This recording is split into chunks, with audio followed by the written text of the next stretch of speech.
ఈ రోజున మీకు ఒక చిన్న సలహా ఇవ్వాలని ఆశపడుతూ ఉన్నాను. ఇంతకీ ఏమిటి ఆ సలహా అంటే, మన చుట్టుపక్కల ఉన్న ఉదాహరణలు చూసి మనము నేర్చుకోవాలి, మన జీవితాన్ని మార్చుకోవాలి. ఏంటిది?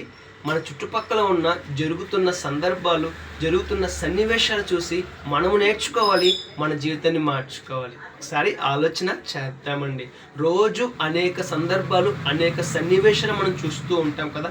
అనేక రకాల వార్తలు మనం వింటూ ఉంటాం కదా. చెడు అలవాట్ల చేత తమ ఆరోగ్యాన్ని, తమ జీవితాన్ని నాశనం చేసుకున్న వారిని మనం చూస్తూ ఉంటాం.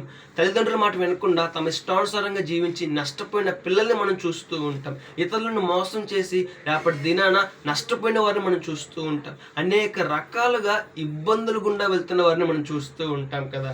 మరి వారిని చూస్తూ కూడా మన జీవితాన్ని మనం మార్చుకోకుండా వారిలాగే ప్రవర్తిస్తే రేపటి దినాన వారు పొందిన నష్టాన్ని మనము కూడా పొందే ప్రమాదం ఉంది. ఒకసారి ఆలోచన చేద్దామండి.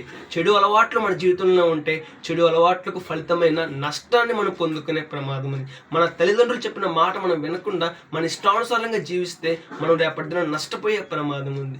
ఎన్నిసార్లు దేవుడు హెచ్చరించినా సరే మన జీవితాన్ని మార్చుకోకుండా మనము దేవునికి వ్యతిరేకంగా జీవిస్తే మనం నష్టపోయే ప్రమాదం ఉంది. ఇలా నష్టపోయిన వాళ్ళు చాలామంది ఉన్నారండి. వారిని చూసినప్పుడు మనం ఒక పాఠం నేర్చుకోవాలి. వారు ఇలా చేయబట్టే కదా నష్టపోయారు, వాళ్ళు దొంగతనం చేయబట్టే కదా పరువు పోయింది, వాళ్ళు ఈ విధంగా దేవుడికి వ్యతిరేకంగా జీవించబట్టే కదా నష్టపోయారు, నాశనాన్ని పొందుకున్నారు, శాపాన్ని పొందుకున్నారు, నేను అలా జీవించకూడదు అని మనం పాఠం నేర్చుకోవాలి. ఒకసారి ఆలోచన చేద్దాం. మన చుట్టుపక్కల ఉన్న సన్నివేశాలు గమనిద్దాం. మనం ఆ విధంగా జీవించుకుంటూ జాగ్రత్త పడదాం. వారు పొందిన నష్టాన్ని పొందకుండా మన జీవితం మనం కాపాడుకుందాం. రేపటి శ్రేష్టమైన ఆశీర్వాదాన్ని పొందుకుందాం. May God bless you.